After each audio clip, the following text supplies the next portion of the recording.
I mean, what were your thoughts when you heard about this horrible accident? Yeah, I got the call at 9:37 p.m. on Friday evening from Jackie while she was in the ambulance going to Billings Hospital, Billings Clinic. And shock, disbelief. And I think the only thing that helped is my attention fairly quickly just went to her, because that was something I could do. There was nothing I could do at that time for Eric. So it was trying to figure out who we needed to call and let know, and how I could get to Billings and be supportive of Jackie. Angie actually came over to my house that night right away to just try to help and think through, like, what do you have to do? But Eric, myself, Jason Smith, who's our Chief Philanthropy Officer, and Max Cobb, who's the CEO of US Biathlon, had just been in LA Monday, Tuesday, and Wednesday of last week, traveling to meet with the members of the US Olympic and Paralympic Committee and Foundation to talk about Crosscut and some of our future plans and give them an update. And we had just had the best trip, like we always did. It was 6 a.m. to 10 p.m. Long days of breakfast, lunches, and dinners, and amazing time together. And this trip was no different. And we were just on a high, because everybody we met with was so supportive of what we're trying to build here in Bozeman. And so we had just come off, came back to Bozeman, and then, we were just on this, just really excited for the future. We had just come, before that, had about 50 meetings with local donors and supporters and skiers that use our facilities and mountain bikers. And so we felt like we had a really wonderful plan to fulfill our community needs. And so it was also great to just build on that and find what we were trying to do aligned with the US Olympic and Paralympic needs. So that was just like, that's what came to mind when she called, was first, how do I support Jackie? And we were just together. We just had this amazing trip. He's got too much energy and life and vitality for this to happen to him. Mm-hmm. So that's my next question, is just, I did not know Eric. What was he like? Oh my gosh. I mean, I was trying to think of like how to describe him. It's just this, he'd walk in the door and there's just this energy, this, what are we going to do today? What are we going to tackle today? How are we going to do good in the world today? And just this charisma and energy, and let's take a leap and figure it out later, which is over and over in our history and over in his history. And at the same time, I think why my phone hasn't stopped ringing and I haven't stopped getting text and just this pouring of love and outreach is because he had this ability to meet you and very quickly and authentically get to this human connection. He hated small talk. It was never about that. It was, how are you? What's your story? How can I help you? What are you about? And then, this is what we're trying to accomplish. Do you want to be a part of it? And, but I mean, one of the phone calls I got was somebody that we had just had dinner with in LA. He's met them twice and they're devastated because he just connected so deeply with people. And, for me, and I know for so many others, you just felt like you were his best friend. And it didn't matter that he always had a million projects going on, a million things in his life. He adored both his kids, Sabine and Alex. He adored Jackie. I mean, they were a love story that, they found each other just over 3 years ago, and was something that books are, romance novels are made of. It was instant connection, and just, they never had an unkind word to say about each other. And they loved that they were trying to do good in the world together and built on each other's, interest and energy in that. But he was just somebody that, yeah, you just felt like you could tell him anything and that he was there for you and had your back. How, because I read the press release, from the kids, from Sabine and Alex, that he wasn't really maybe the greatest skier, but he was so passionate about this project, about Crosscut. We used to joke about it that him and I were probably the worst skiers in the organization, being the board chair and the CEO. It's probably true.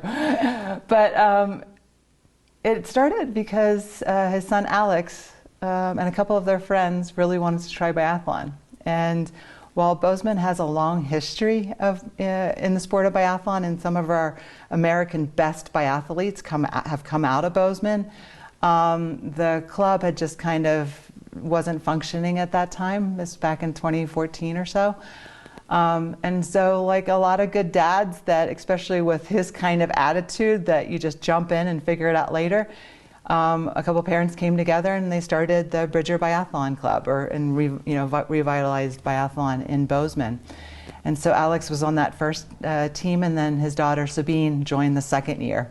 And he'll say he didn't really know much about biathlon, but quickly learned to support his kids. And then it quickly became bigger than that, and it became their friends, but more and more people in Bozeman got interested. And then when the property up at Bohart and what was formerly Crosscut Ranch, that was owned by developers, both of those properties came up for sale about the same time in 2016. Again, he's like, we can do this. We can put together $8 million in a matter of weeks and purchase both properties and combine them. And instead of having it be 800 condos or 1,200 hotel rooms, we can conserve it, which was always his background, was in conservation. And we can create something that's really special and unique for the whole Bozeman community. And because of the Biathlon Club was already started, and Bozeman's deep roots in Nordic skiing, I mean, we teach it in our schools, kids do it during PE. Bozeman quickly became one of the fastest growing youth biathlon programs in the country.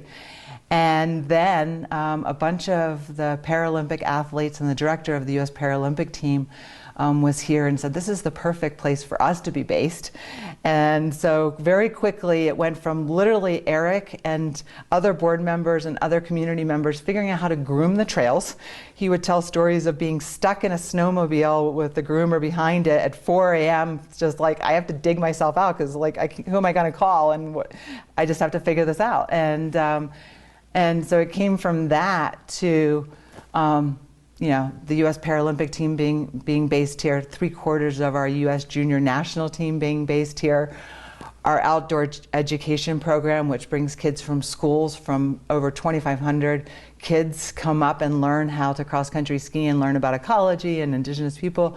Program actually Angie helped write back in her days in Moss in the early 2000s. I mean, all these things just started growing because now there was just more support and more. It became greater than one person. It started growing to a really amazing board with people like Carrie Swenson, Cliff Montaigne, Andy Elliott, Stuart Jennings, Eric Lammers, that have real deep roots in Bozeman and Montana and in Nordic skiing and biathlon.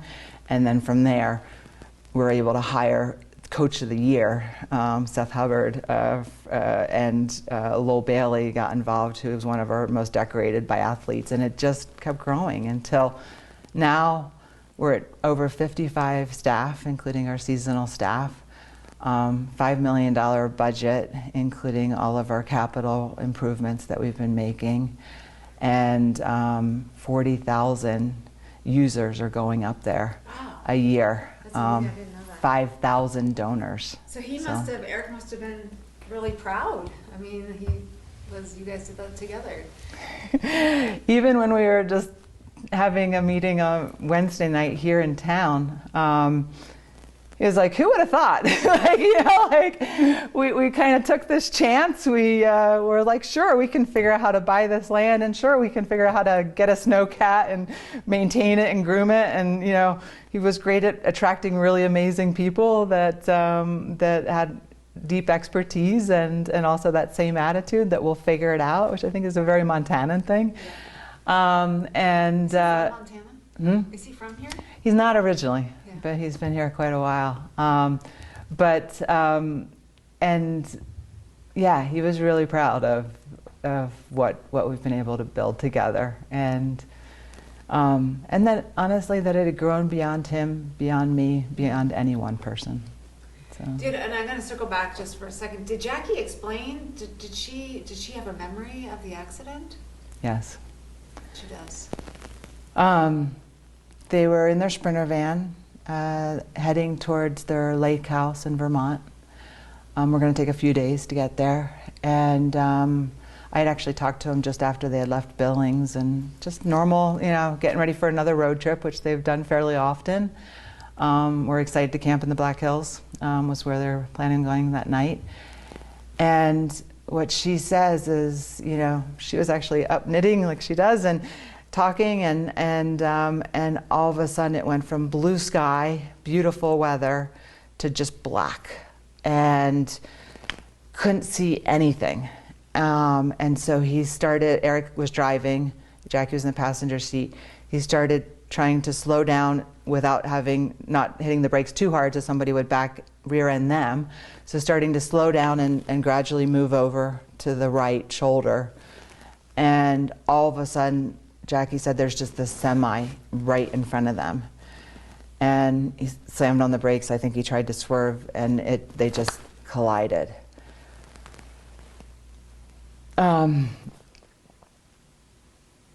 She didn't lose consciousness. She was aware, and very quickly was just yelling for Eric, and are you okay? Are you alive? Are you okay? Was trying to reach, I think a lot of debris and things from the van had slid forward. Was able to grab his hand, was able to finally make eye contact with him, and saw him take his last breath. The only thing that I think that she has expressed and we're all grateful for is that he didn't suffer. That he died almost instantly. I think he was crushed from the steering wheel, or the car came in and crushed him. And so it went very quickly. She was trapped for over 3 hours. First responders got there. It's still a dust storm. They can't see anything. They're trying to get equipment hardened, you know, a little ways from a lot of services, and bringing in backup. And I don't know those details. I can only imagine. And it took them a while to be able to get the door off where she was and extract her, because I think her leg was pinned. And then get her to Billings Clinic. So as you're trying to like digest this tragedy, Yeah. I mean, how do you move forward?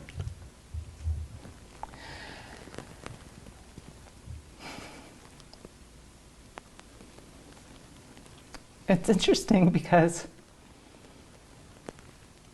I had a serious accident where I broke my neck about a year ago, and Eric was diagnosed with cancer about a year ago.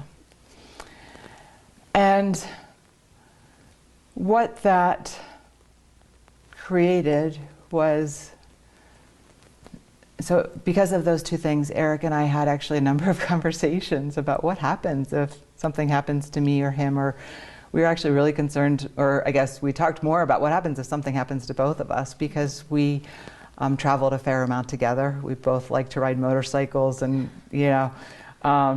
traveled. I spent a huge portion of my life in Africa, and he spent a huge portion of his life in countries where it's more dangerous on roads and travel and things. And so we had talked a lot about, at that point, on kind of succession planning, and we knew that Crosscut had already, by that point, become much larger than ourselves.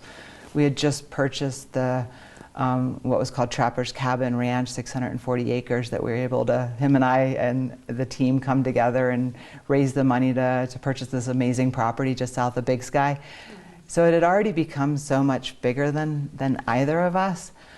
But we talked about what happens if something happens, and what do we need to do. And so these last 9 months, we've done a few things. One, it's a governing board. It's not an operating board or a working board. So it's already been day-to-day operations as myself and our whole team. And the board is really there for strategic direction and financial oversight. And so that was already part of that. And the other part, though, was that we realized we serve too many people, that Crosscut has to continue on. It's an important part of our Bozeman community, and it's important for that. And so we started building out the leadership team.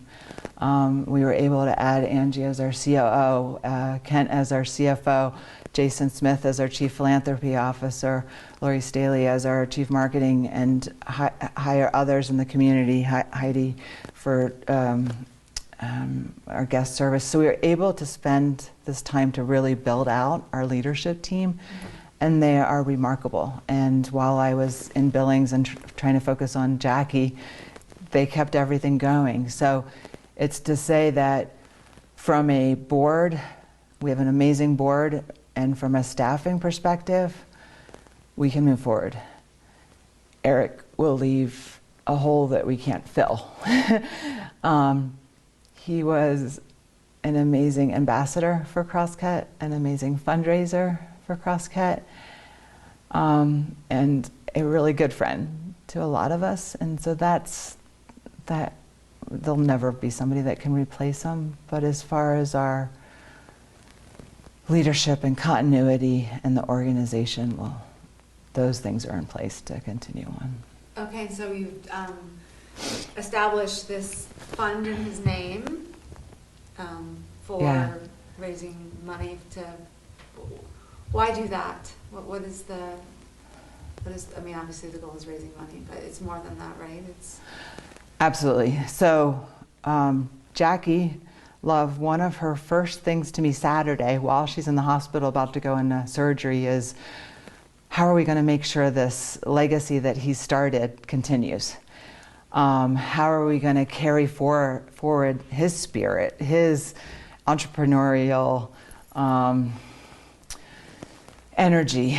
And then we were able to also talk to Sabine and Alex, and they had similar desires and interest. And so it's really come from the family on what can we do to continue all of the great work that he's done. And we thought it was a really wonderful way to do that was the Love Crosscut Fund, which, because his last name is Love, but and he loved Crosscut. And so the Love Crosscut Fund is set up to fulfill his legacy of leadership and his strong commitment to our community and wanting to create a way that everybody can connect with nature and everyone can go up to this magical place and learn to ski, mountain bike, hike, just get out into the healing part of nature. And so at their request, we're creating this fund so that it can continue the great work that he has started. Awesome. Is there anything else that you would want people to know, or how you would want him to be remembered? Eric, how would you want people to remember him? And you've said so much about kind of the man that he was and his energy and passion and spirit and kindness, I think, but if there was, you know, a nugget, something that you would want people to remember him. One of his favorite sayings was, "I'm blessed beyond belief." And I think just trying to always hold on to that. And no matter what's happening, don't get carried away in the, you know, the minutia, the things that can give you headaches, the things that can, they're not important. What Eric would say is just always remember we're blessed beyond belief. And I think that's important for all of us to carry forward.